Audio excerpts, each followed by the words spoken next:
Hi, it's Therese from Lost in Paper, and I've got this Doodle Bloom set and their matching dies from Altenew, and today I'm going to be making a floral watercolour window card. So I'm going to start by getting my flowers all stamped out, and I am going to heat emboss them in white so you're not going to see too much to begin with. And I've got my Versamark ink and a piece of watercolour cardstock.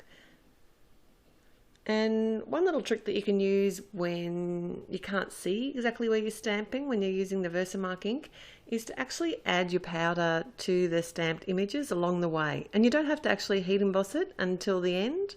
It doesn't make much difference. You can actually heat emboss them all at the same time.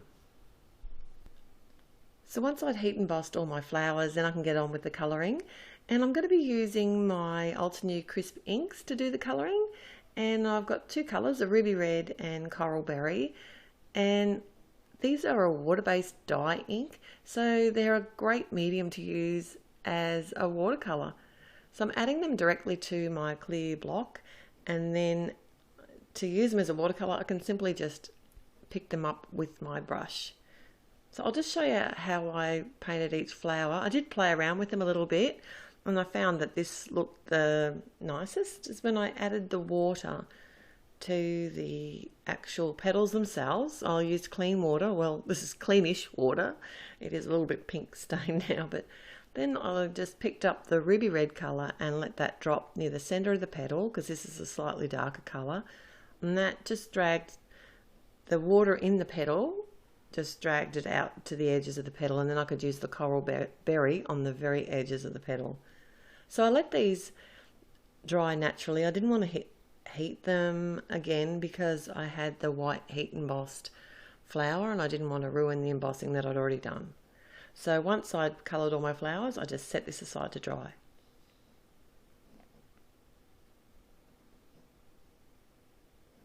So I'm going to be doing some die cutting now, and I've got a stitched rectangle die, and this is a panel of white cardstock. It's just cut a little bit smaller than my card front.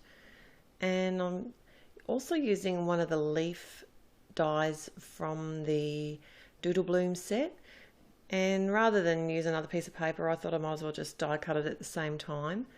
And then now that my flowers are dry, I'm just working out which way my die needs to face, and then I can just run all these through my die cutting machine.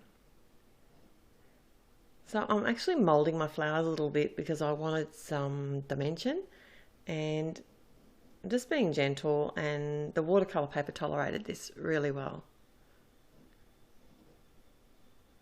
To work out where I want to put them on my card base, I simply just laid the panel on top and drew a really light pencil mark. And now I can start adhering my flowers down, and I've got some these are the small glue dots, and I find that these stick really well. So here I'm using my grid lines as well to help me with my placement.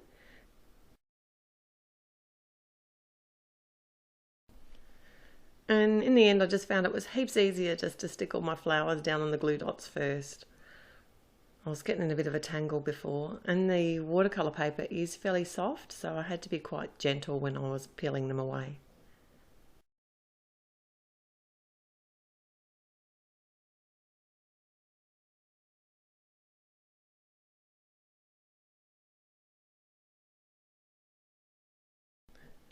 Now I'm going to use a sentiment from the Sokotoa set, and I didn't want any black ink on this card, so I decided to use the coral berry. I thought that'd be really pretty.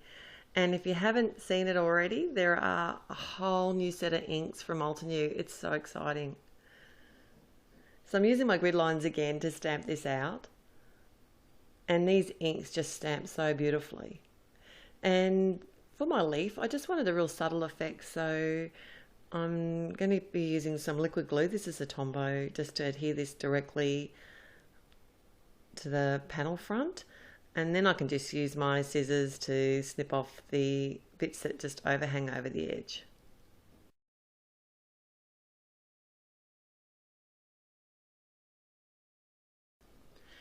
So I want to pop my panel up, and I've got my stamp runner, which is a nice strong dry adhesive, and then I can just stick some fun foam onto the back of this, Now this fun foam is 2 millimeters thick, and to me that just didn't seem like it was going to sit high enough.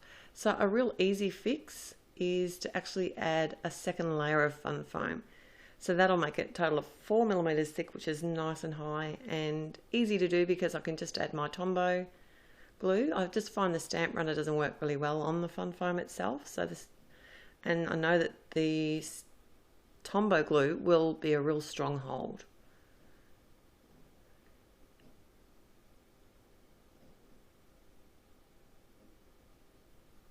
And then I can just add some Tombow to the back of the fun foam and adhere this whole panel to my card front.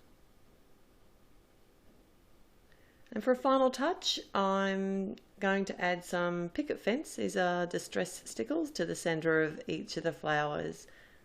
It's a real subtle glitter. It's just something that you're going to see when you hold the card to the light.